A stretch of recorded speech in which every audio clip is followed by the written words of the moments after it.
welcome to the Win Win Evangelism Podcast. My name's Tina Waldrom from Evangelism in Australia. Well, we're in our mid-year highlights series. Every year we look back over the first 6 months of the year to see what's been the most popular, the most helpful. Last week at number 3, we had Gare Jones from Vintage Church in LA talking about evangelism after Christendom, reaching the curious, the cautious, and the cynical. And today is the second most popular episode. This was an interview with Mark McCrindle about the statistics for effective evangelism. I trust you enjoy it. I'm delighted to be joined by Mark McCrindle, the principal of McCrindle Research, one of Australia's leading social research and trends organisations. Mark and his team specialise in understanding what's shaping Australian society, from shifts in beliefs and spirituality to how people relate to religion and community. In our conversation, we'll explore some of the latest research on faith and belief in Australia, including the emerging trends in how Australians think about Christianity, spirituality and meaning. And we'll dig into what that data practically means for the church, for outreach and for everyday believers like you and I wanting to share our faith in this ever-changing cultural landscape. Welcome to you, Mark. Great to be with you, Tina. Fantastic to have you along. So just so our listeners know, I've known of Mark and been in Mark's seminars across our country for 20 years. And I've just got to say, what an incredible ministry. And although I feel like I know you so well, Mark, you don't know me, but I know you so well. And it's so exciting to have you on the show today. Oh, thanks, Tina. Great ministry you've got and looking forward to being part of this. Thank you so much. Mark, let's start off by maybe you could just briefly explain how McCrindle Research tracks faith and belief in Australia. What is even the process? How does that happen? Well, firstly, we look at the big data sets that exist, like the national census. Here in Australia, we're blessed to have that every 5 years. It looks at population and housing, but it also looks at things like the religion that someone has. It looks at culture, and that can get a sense as to how the population is changing, what we need to be aware of, where people are living, and indeed other conditions that they might have, like health conditions. And the recent census showed mental health the number one issue. So all of these give us more than just a population figure. They show a little bit of the mind and mood and attitudes and religious persuasions of our nation as well. We conduct a lot of national surveys to understand the quantitative side of what's happening around faith and belief and attitudes to Christianity in the church, and then a lot of in-depth research as well in terms of qualitative or focus groups or in-depth interviews. So those methodologies that we conduct fairly regularly through the year and then longitudinally give us a good snapshot and indeed long-term pattern as to what's happening in this nation. Yeah, very interesting and so crucial for us to not just have good thoughts about what's happening or that anecdotal evidence of what's happening, but really have that grounded research. What do you see as the biggest shifts happening right now, especially, say, compared to 10 or even 5 years ago? Well, it's probably that, while we're well aware that cultural Christianity has been dissipating for decades, people don't go to church just because it's the good social thing to do. They're not calling themselves Christians if they're not active in the practice of that faith. We've all seen these trends and aware of that. But probably what's most interesting to me is that the trends have shifted, and it's not that people are post-Christian anymore. I would say, indeed, they're increasingly post-secular. That is, that all of the promises of the capitalistic approach to life, of the freedoms of a modern technological society have not delivered. We've seen a shift from materialism to, more recently, economic despondency. Even the Aussie dream of home ownership seems less likely to be achieved. From tech optimism to tech skepticism, where people are seeing that technology is impairing their life rather than enhancing their life. They're skeptical about new technology, even as AI starts to grow. The idea that you work hard in Australia and you can achieve is giving way to quiet quitting, or people seeking more work-life balance, or saying no to things. And while there's been a lot made of pushback on the institutional church, Australians are deconstructing everything. They're pushing back on any institutions. There's low trust across the board, not just in the institutional church. So probably what's been fascinating to me is to see not just how we sit in this post-Christian environment, but how every other alternative has not delivered at all. And that has led to a counterflow, to an alternate shift. You might say a counter trend where people actually are looking back to Christianity and exploring faith once more.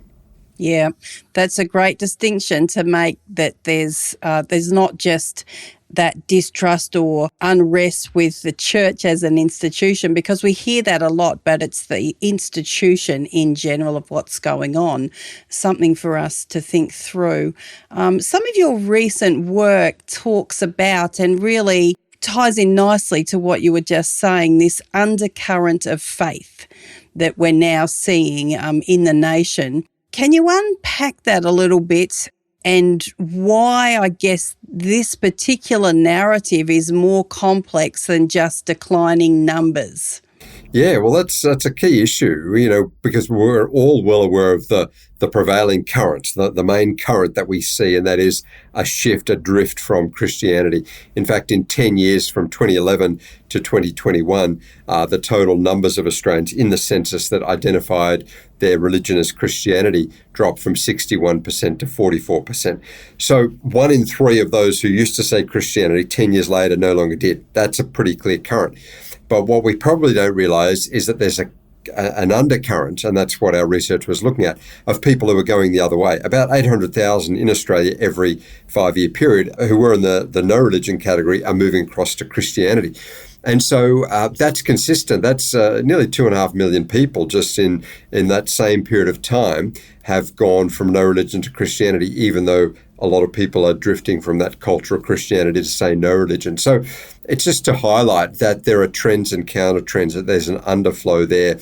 And when we looked at some subgroups, particularly, for example, older Australians, they were the most likely to have in a prior census said no religion and more recently said Christianity. And it just highlights that those seeds of faith that are planted in young lives for many baby boomers, maybe 50 or 60 or 70 years ago, don't necessarily wither over time. For some, as maybe they reflect on their own mortality or illness, maybe grandchildren come along and they're thinking about the future, that does get them to think again about the deeper things of life. And that's where many are making a recommitment, or indeed searching back to the things of the Christian faith. So that was a key insight that we found in this research as well. That's a huge insight, because in Australia we have such an ageing population. One of the most ageing populations in the world, I believe, has a big economic impact. But what you're saying there, what I feel like you're saying to me, is there is a lot of older people in our communities right now that it would be of benefit if churches and Christians as individuals started to lean into a little bit more with these people as they are positioning or pivoting back, so to speak, towards Christian seeds in their life, or a nominal even Christian faith of the past. Yeah, that's exactly right, Tina. And I think it's right that churches invest so much in children's ministry and youth ministry. And the data shows that about 4 in 5 churchgoers made their faith commitment before the age of 20, so in their childhood or teenage years. So that's when the majority of people come to faith. But keep in mind, 1 in 5 make a decision as an adult. And for some of them, it's mid or later in their life. And so we ought not forget to invest in middle-age and seniors ministry. We ought to look at some of this data and recognize that those older people, after a life of reflecting and maybe having had those early Christian experiences and having turned their back on that, reflecting once more on what matters, and there's a resurgence. So I think this is important to keep in mind. How are we engaging with older Australians? And of course, they have influence not only over their children, but their grandchildren. So it's a critical generation to connect with, and a generation that might have moved away from Christianity, but aren't post-Christian. because it's still there, some of those seeds of faith. And then at the other end of the spectrum, you've got the young people who I would almost say are pre-Christian, that they've grown up in a society where they haven't even heard of Christianity enough to reject it. They just don't know much about it at all. So there's great opportunities for different reasons at both ends of the age spectrum in Australia. Yeah, gosh, my mind's just going at 100 miles an hour now. I'm thinking of everything, Mark, of all the spin-offs of that. Because honestly, if we just thought of those elderly people, so to speak, I could spend 6 months just writing content around that and how we could be more effective in that space, because there's a harvest field that's really ripe there. Look, we've been talking around bits and pieces, but what do you think we're battling the most when trying to share Jesus individually or as a church right now in Australia? I think we're battling our own fears and perhaps lack of faith of the sovereignty of God to work. People often say Australia is hard soil, people aren't interested. You'll invite people to an outreach event or maybe just invite them to read the Bible with you and they're not interested. We found the reverse. We found that about half of Australians are extremely very open to having spiritual discussions, and it was much higher with the older Australians. It was more than half of young people, those Generation Z, so those in their teens and 20s, are extremely very open to discussing the Christian faith, even if that's a different view to their own. And when it came to attending something, not just having a chit chat, but now we're saying, come along. I don't have all the answers, but we've got this thing at my church, or there's this outreach event that I think you'll enjoy. If invited by someone that they know, a family member or friend, we've got almost 2 in 3, just under 2 in 3 young people, that is teenagers and 20-somethings, say they'd be extremely very likely to attend. So give out 2 tickets, you pretty much guaranteed that one of them will take up that ticket and turn up. It's not that people aren't coming, it's that we're not inviting. And so that, for me, was the fascinating insight from this research. Yes, with the older Australians, you've probably got to invite 3 people to get one to turn up. But for younger people, you've got a more than 1 in 2 chance of them turning up. Such is their openness. They're not skeptical. They don't really know much about it, and they're more likely than not to be wanting to explore the Christian faith, to understand it, and more broadly a spiritual worldview. What an interesting insight that one is. I've got kids in that demographic, and it is interesting to hear what they say about, people being open for those conversations. This episode is brought to you by the Share Jesus membership from Evangelism in Australia. Whether you're an individual wanting to grow in sharing your faith, or a pastor wanting to build a culture of evangelism in your church, there's a membership designed for you. Best of all, your first month is completely free, so you can check it out and trial it to see if it's the right fit for you and your church. Go to sharejesus.com.au for all the information.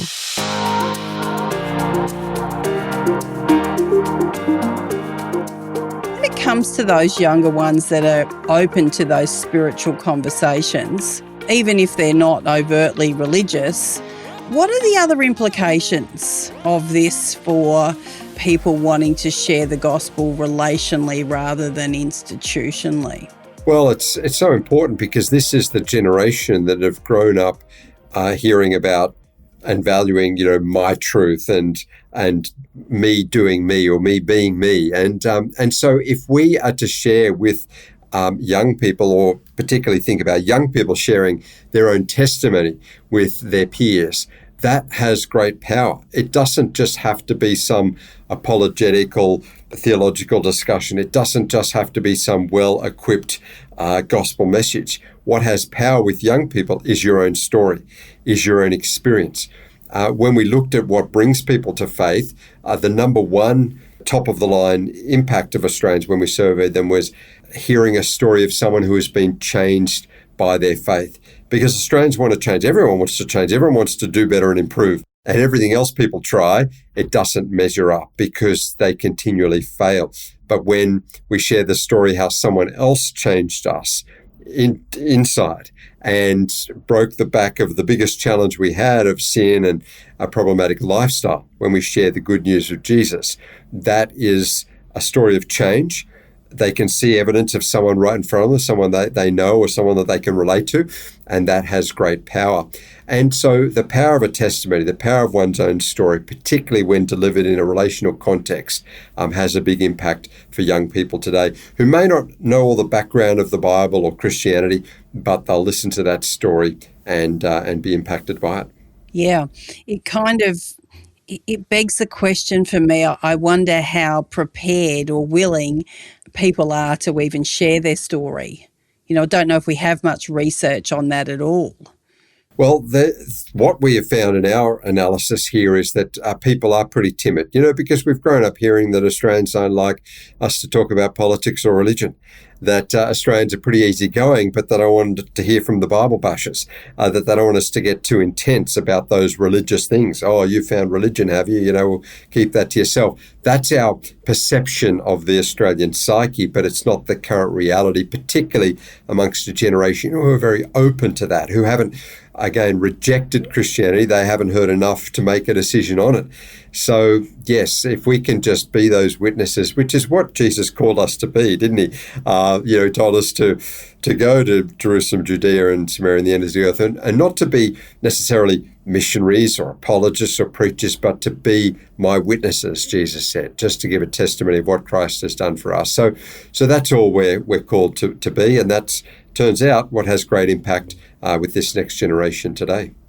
Yep, 100%. And I love that because that's the model from the beginning. When I read through the New Testament, I'm like, it's the gospel just gossiped away, to people in the neighbourhoods, to the sporting clubs, to the universities, etc. And I think just doing that casually, not to somehow getting back to being able to share my life just as your mate would share their life of what they did on the weekend, just a casual sharing of what Jesus has done in your life, because we hear believers all the time saying how these wonderful things that God's doing in their life, but just being able to share that naturally with the world around us, particularly these younger ones that you're saying that don't have this already objection to Christianity because they don't know what it is. In our current culture, is there anything for you that stands out that, and there probably is because you spend your life in this space, that as Christians we really should be aware of this right now in terms of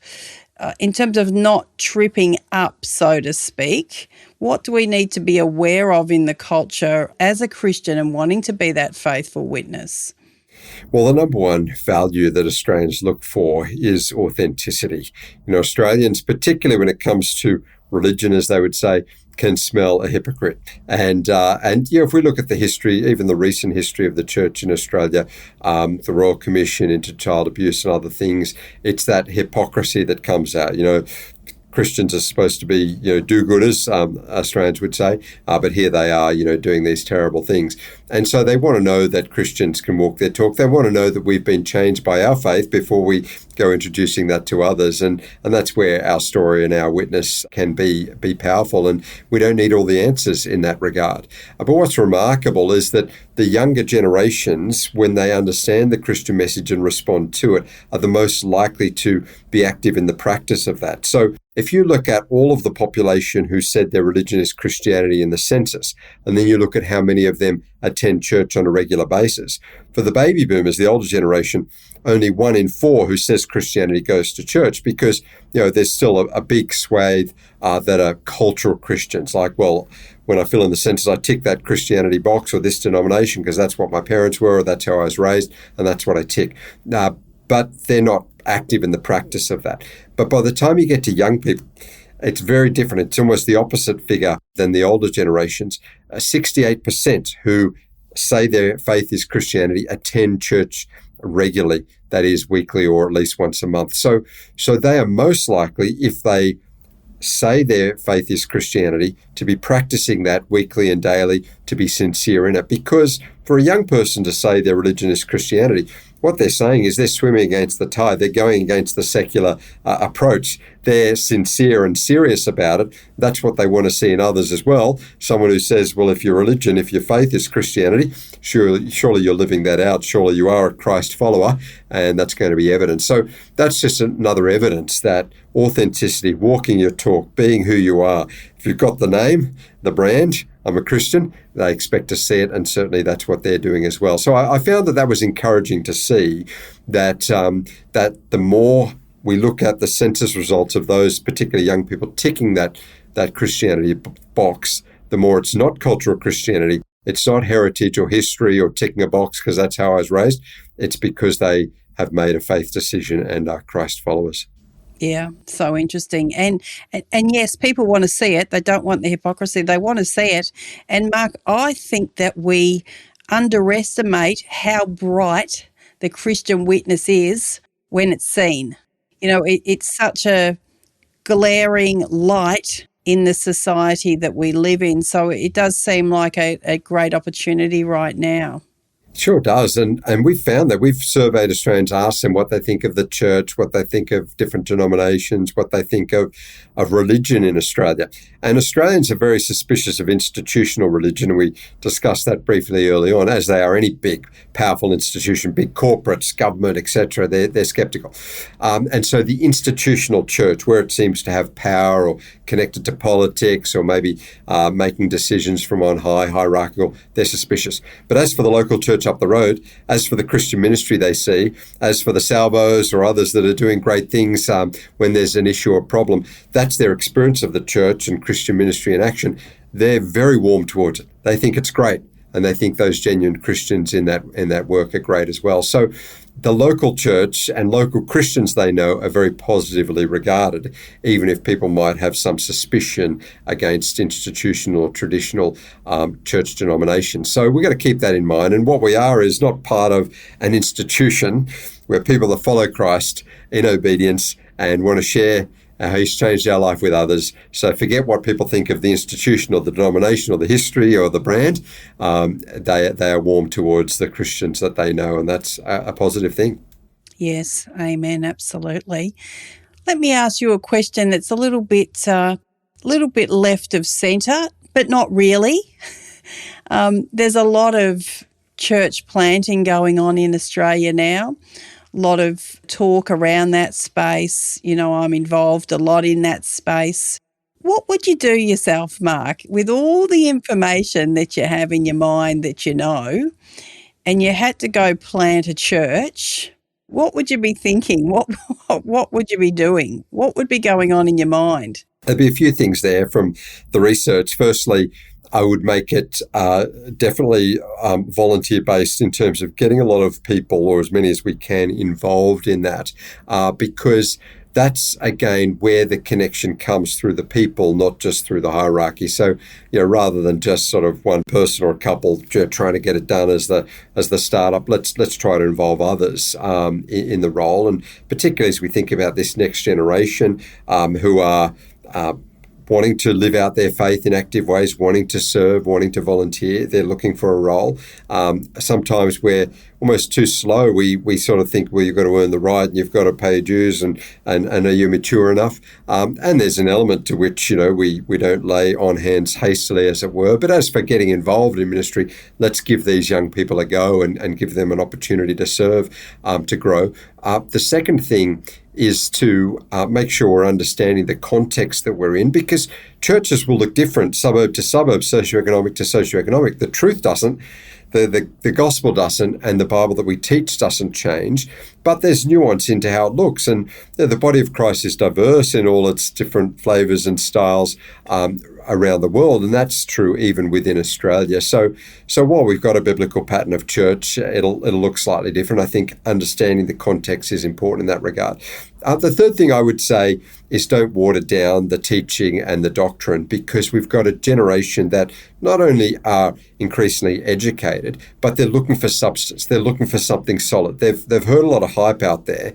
They're skeptical of what AI is generating or what social media is promoting. What they want is something solid. They're almost like a generation of Bereans we read about in Acts, don't we? And they were noble because they listened to what the Apostle Paul was teaching and checked against Scripture to see whether it was so.